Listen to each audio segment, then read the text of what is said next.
One of the pods that came by was hundreds of dolphins. They're right underneath. There was salp in the water. To be able to push through and keep going when he's on the edge of hypothermia, that's something else.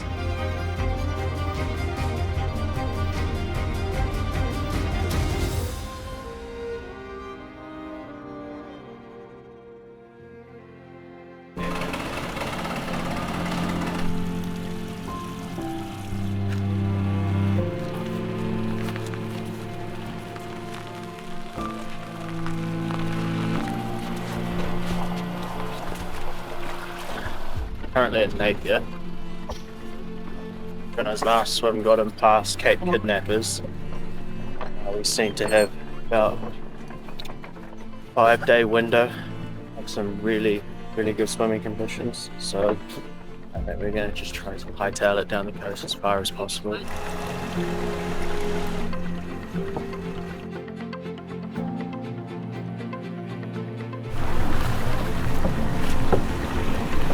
Right. We've got 5 days of going hard, and my goal, what I want to try and achieve, and obviously there are factors outside of my control, our control, but weather and currents and the like, but I'd like to land this in 3 weeks, so that means every single day doing some really hard stuff. And just remind me of that as well, feel free to, that this is short term and you asked for this, and and that it's all building on getting to our final destination, and take care of each other as well. It's going to be a hard push, so let's look after each other and get it done. Look after you, Oh mate. yeah.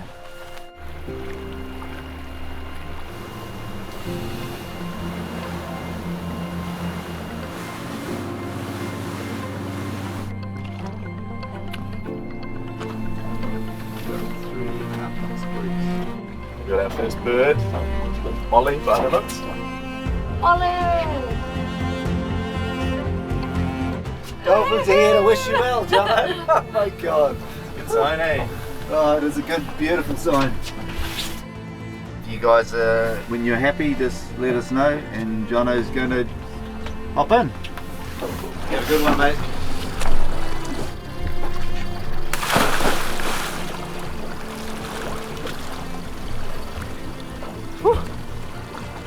Feels like 25 degrees.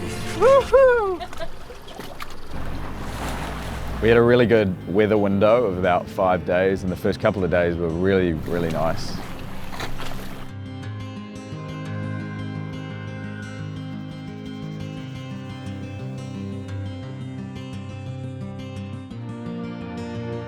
Nice one!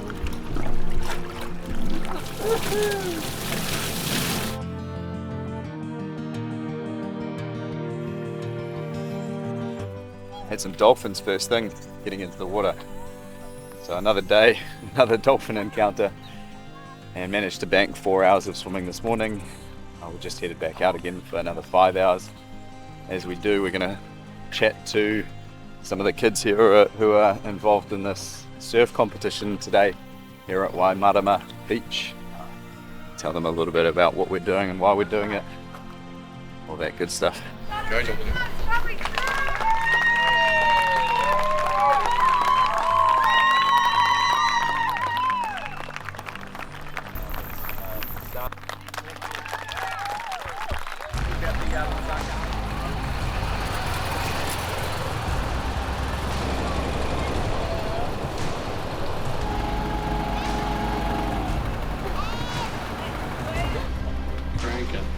We had Liv Mackay, one of the black foil sailors, join for an afternoon.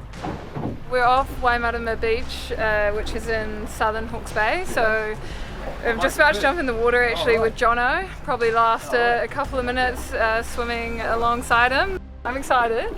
I haven't done swimming in a bit of a long time, so I don't know. I just hope that it's like good for Jono. You know, a bit of morale boost, and yeah, just prove to myself that I'm not a swimmer yet. I'm questioning my life choices. But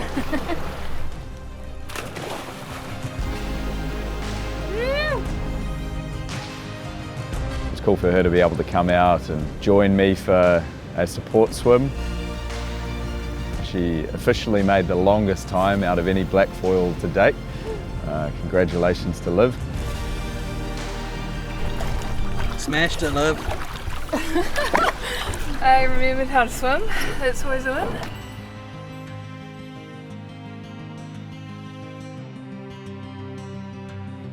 Yeah, boy. 7:32. How good? 27 Ks, Jono. What was that? 27 for the day. So good. It has been hard with the cooling water temperatures. The warmest temperature at the peak when we were in the Bay of Plenty, it was about 23 degrees. We're now in temperatures that are sub 16 degrees, and it's been only a month or so since we were in those warmer temperatures. So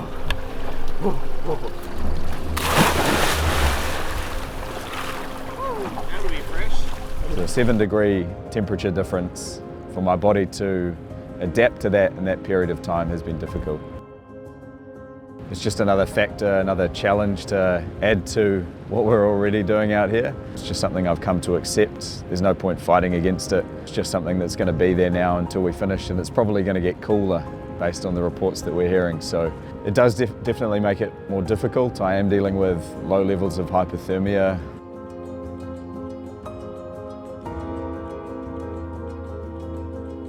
It's playing on my physical state and my mental state when I'm out there. So with the cooling water temperatures, I have experienced more of an after-drop effect. The after-drop is when the cold blood from your fingers, your toes, it circulates back through your core and then back out. So you get this cooling effect after you've come out of the water. It normally hits about 10 minutes or so after you've come out. Have some good shakes. I can feel it coming. I'm trying to re-warm, I'm shivering away, I'm kind of breathing into my jacket, and I'm just trying and get back to a state of homeostasis. That timed also with when we landed at Porerere. I just didn't have it in me to do anything really. I think I waved from the Staby and then said to Andy, can we just get to a shower please? It's a shame. We've had some great community engagement the whole way down. I'd like to show up all the time. I just know in that state, the best thing is to actually just get warm and get back to feeling normal again. Got nailed a few times, eh? Yeah. Right, anything on my neck? Hello, oh yeah, maybe it's a bit there and there's something there too. Over here. There was something stinging me and I had no idea what it was. It wasn't these lion's mane jellyfish which have these big bodies and long trailing tentacles. You can see them from a wee way away. There was salp in the water, and then there was this other kind of organism, and I later found out that it's something called string jellyfish or barbed-wire jellyfish. And it's like a string, a colony of organisms that has a sting that's much the same as a jellyfish's. Anyway, I was running into these things constantly and they're quite painful, and I just couldn't do anything about it, and I felt completely helpless, and I was tired and sore at this stage. I was a little bit cold and just all compounded, and it was not a pleasant experience at all. All those little dots are all stings. Fortunately, what happens is similar to other jellyfish behaviour, is they sink down as the sun comes up. So now we've been able to factor that into our swim timing to mostly avoid them.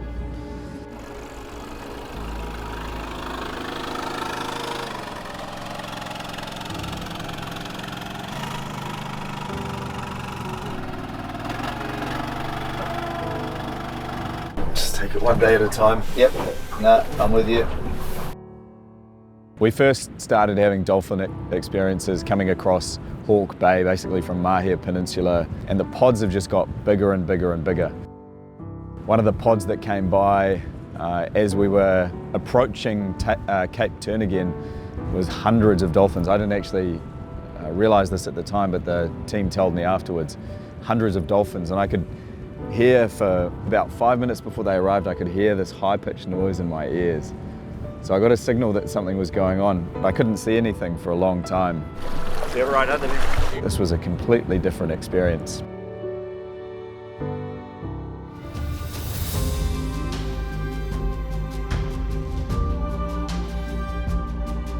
Before this mission started, in the planning stages, Jono, at one point I asked him, you know, you're really up for this, aren't you, mate? And he quietly, confidently, as he does, said to me, you get me to the start line and I'll get it done, I'll get to Wellington.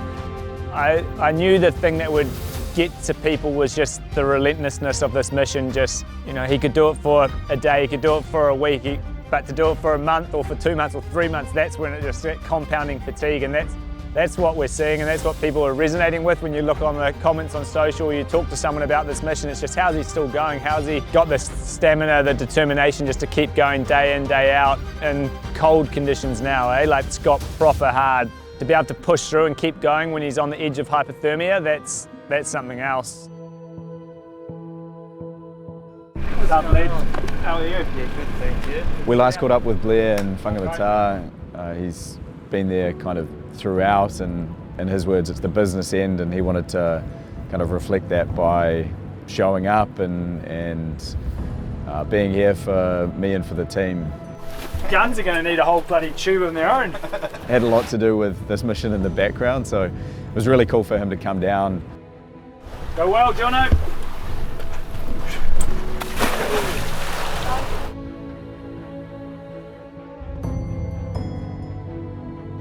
He came out for a swim. I don't think that was on his bingo card when he was planning his trip down.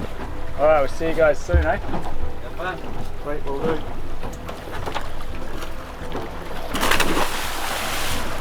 He managed just under 30 minutes, which for a guy who doesn't spend a lot of time out in cold water, pretty impressive really. Like, it does take a lot to adapt to these kind of temperatures. And I know he felt it, but he toughed that out to his credit. And he didn't even wear a swim cap.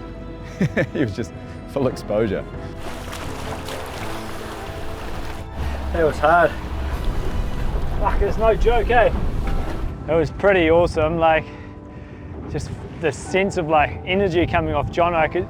I was behind him trying to keep up, and I could just see him just powering through stroke after stroke, and it was just this, yeah, I was just crazy energy, and I was just like, this man is just possessed. He's just going Wellington in his sights. That's a wrap! Well done, mate. Oh, good on you. Well done, buddy. As we get closer to Wellington, I can really feel the momentum and the energy of people following this building. And the support that Jono and Live Oceans received along the way has been unbelievable. It's more than we would have hoped, but we really need to translate that into action.